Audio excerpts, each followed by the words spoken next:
இயேசு கிறிஸ்துவில் எனக்கு பிரியமான சகோதர சகோதரிகளே, இன்றைக்கு நாம் உயிர்ப்பு பெருவிழா முடிந்த அந்த 3வது ஞாயிற்றுக்கிழமையை சிறப்பித்துக் கொண்டிருக்கின்றோம். இந்த ஞாயிற்றுக்கிழமையில் திரு அவை நமக்கு கொடுத்திருக்கின்ற நற்செய்தி எதுவென்று பார்த்தோம் என்றால் எம்மாவுஸ் பயணம். இந்த எம்மாவுஸ் பயணம் அன்றாடம் நம்முடைய வாழ்க்கையில் நடக்கின்ற ஒரு நிகழ்வாகவே பார்க்க தோன்றுகிறது. காரணம் என்ன? இந்த எம்மாவுஸ் சீடர்கள் இயேசுடைய உயிர்ப்பை அறியாதவர்களாக இருக்கிறார்கள். இந்த எம்மாவுஸ் சீடர்கள் இயேசு உயிர்த்தெழுந்தார் என்ற செய்தியை கேட்ட பின்பும் அதை நம்பாமலும் இருக்கின்றார்கள்.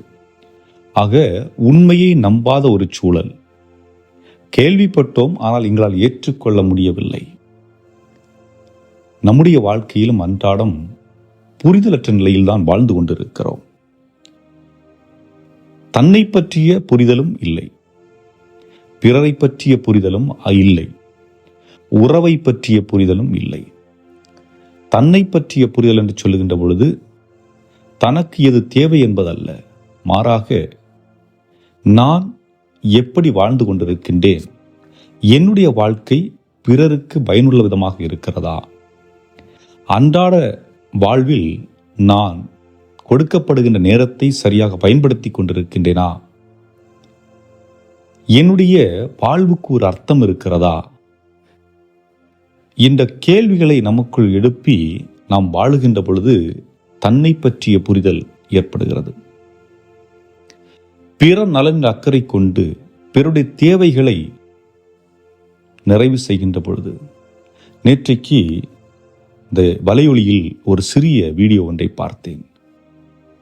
கடலிலே கொஞ்சம் ஆழத்திலே ஒரு மனிதன் நீந்தி கொண்டிருந்தவர் திடீரென்று மூழ்க ஆரம்பிக்கின்றார். இதை பார்த்து கொண்டிருந்த ஒரு மனிதன் கரையிலிருந்து ஓடி நீச்சல் அடித்து அந்த மனிதனை காப்பாற்றி கொண்டு வருகின்றான். ஒருவேளை அவன் தன்னை பற்றி மட்டுமே நினைத்திருந்தால் அந்த செயலை செய்திருக்க முடியாது. ஆனால் ஒரு மனிதனுடைய துன்பத்திலே பங்கெடுக்கக்கூடிய ஒரு மனநிலை அவனுக்கு உருவாகுது பாருங்கள். அப்படி என்றால் அவன் பிறநலம் சார்ந்தவனாக இருக்கின்றான், பிறரை புரிந்து கொண்டவனாக இருக்கின்றான். இன்னொன்று கடவுளை புரிந்து கொள்ளுதல். இந்த கடவுளை புரிந்து கொள்ளுதல் என்று சொல்லுகின்ற பொழுது கடவுள் வேறெங்கோ அல்ல, மாறாக நம்மோடு இருக்கிறார் என்பதுதான்.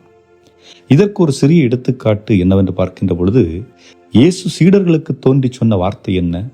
உண்பதற்கு ஏதாவது இருந்தால் எனக்கு கொடுங்கள். உண்பதற்கு ஏதாவது என்றால் அவர் வந்துட்டு அவங்கள ஆசீர்வதித்துட்டு அவர் போயிருக்கலாம். அவர் என்ன சொல்றாரு? மீன் இருக்கா, கொடுங்க, நானும் உங்களோடு உட்கார்ந்து சாப்பிட்றேன். மற்றவரோடு தன்னை ஐக்கியப்படுத்திக் கொள்ளுகின்றார். அதாவது நான் உங்களை விட்டு தொலைவில் இல்லை, நான் உங்களோடு தான் இருக்கிறேன் என்ற ஒரு அடிப்படை புரிதலை நீங்கள் உங்களுக்குள் கொண்டிருங்கள் என்பதை விளக்கும் விதமாக இயேசு செயல்படுகின்றார். ஆக அந்த அடிப்படையில் பார்க்கின்ற பொழுது இன்றைக்கு எம்மாவுஸ் பயணம் நீண்ட தூரமாக செல்கின்றது. இயேசு அவர்களோடு இணைந்து கொள்ளுகின்றார்.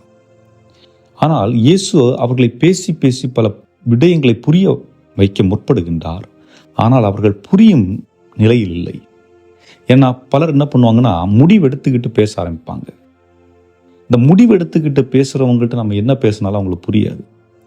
காரணம், அவங்க என்ன முடிவு எடுத்திருக்கிறாங்களோ அந்த முடிவை மற்றவங்க ஏற்றுக்கணும், அல்லது அந்த முடிவுக்கு ஏற்றபடி மற்றவங்க சிந்திக்கணும் அப்படின்னு சொல்லிட்டு ஆசைப்படுவாங்க. உண்மையான புரிதல்கள், உண்மையான சூழல்களை அவர்கள் புரிந்து கொள்ள முற்பட மாட்டார்கள். மற்றவர்கள் என்ன சொல்ல வருகிறார்கள் என்று கூட சிந்திப்பதற்கு அவர்களால் முடியாது. அதுபோன்றுதான் இந்த நிலை இருக்கிறது. 2 சீடர்களும் பேசிக்கொண்டு செல்லுகிறார்கள். இயேசுவை பற்றி அவர் இறந்து விட்டார், உயிர்த்தெழுந்தார் என்று சொல்லுகின்றார்கள் என்று பேசுகின்றார்கள். ஆனால் இயேசு என்ன செய்கின்றார்? பழைய ஏற்பாட்டிலிருந்து எல்லாவற்றையும் எடுத்து மெஸ்ஸியா துன்புற வேண்டும், மரிக்க வேண்டும், மீண்டும் உயிர்த்தெழுவார் என்பது போன்ற எல்லா வரலாற்று நிகழ்வுகளையும் அவர்களுக்கு சொன்ன பின்பும் அவர்களால் அதை ஏற்றுக்கொள்ள முடியவில்லை. ஆக இது நம்முடைய வாழ்க்கையில் என்றால் நடப்பதுதான். நான் சில நேரங்களில் யாராவது ஒருத்தர் பேச வரும்போது நம்ம அதுக்கேற்றபடி ஏதாவது ஒரு சில வார்த்தைகளை சொல்லுவோம். அவங்க சொன்னதிலே பிடிச்சு நிற்பாங்க. அப்போ நான் கேட்பேன், இப்போ நீ சொல்றதுக்கு உனக்கு ஏதாவது உதவி செய்யணும் அப்படின்னு விரும்புறியா, அல்லது நீ என்ன மைண்டில் ஃபிக்ஸ் பண்ணி வச்சிருக்கிறியோ அதை நான் ஆமான்னு சொல்லணும்னு நினைக்கிறியா அப்படிங்கிறது தான். அது போன்ற நிலைகளில் இயேசு என்ன பண்ணுறாரு? அவர்களை விட்டு விலகி சென்றாரா? இல்லை. ஆக ஒரு மனிதன் எந்த சூழலில் இருந்தாலும் அவர்களை விட்டு விலகாதவராக இருக்கின்றார். என்ன பண்ணுறாரு? அவங்களோட இரவில் தங்குவதற்கான நிலை ஏற்படுகிறது. இயேசு அப்படி எஸ்கேப் ஆகி போகலான்னு பார்க்குறாரு. ஆனால் அவர்கள் என்ன சொல்கிறார்கள்? இன்று இரவு எங்களோட தங்கும். அப்போ தங்கும் அப்படின்னு சொல்லுகின்ற பொழுது அங்கே என்ன நடக்குது? இயேசு அவர்களோடு அமர்ந்து உணவு அருந்துகிறார்.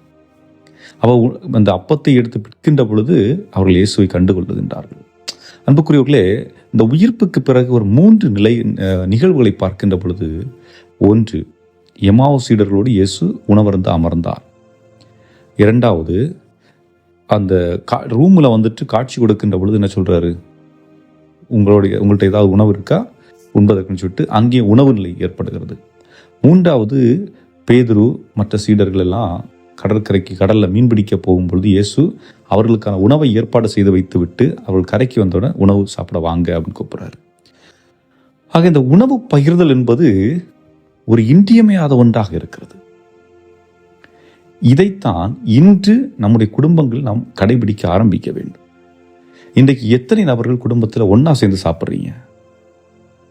ஒன்றா சேர்ந்து மனசு விட்டு பேசி, அந்த நேரத்தில் மொபைலை பார்க்காம, அலைபேசியை பார்க்காம, அதாவது டெலிவிஷனை பார்க்காம எத்தனை பேர் ஒன்றா உட்காந்து சாப்பிட்றோம்? குடும்பத்தில் உறவு நிலைத்து நிற்க வேண்டும், குடும்பத்தில் அன்பு நிலைத்து நிற்க வேண்டும், குடும்பத்தில் ஒருவர் மற்றவரை புரிந்து கொள்ள வேண்டும் என்றால் உணவு அருந்துகின்ற இடம் முக்கியமான ஒரு இடமாக இருக்கிறது.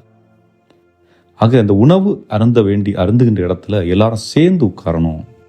அதாவது அம்மா சமைச்சு கொண்டு வந்துட்டு இருக்கிற நேரத்தில் மற்றவங்க சாப்பிட்டுட்டு போகிறதில்ல.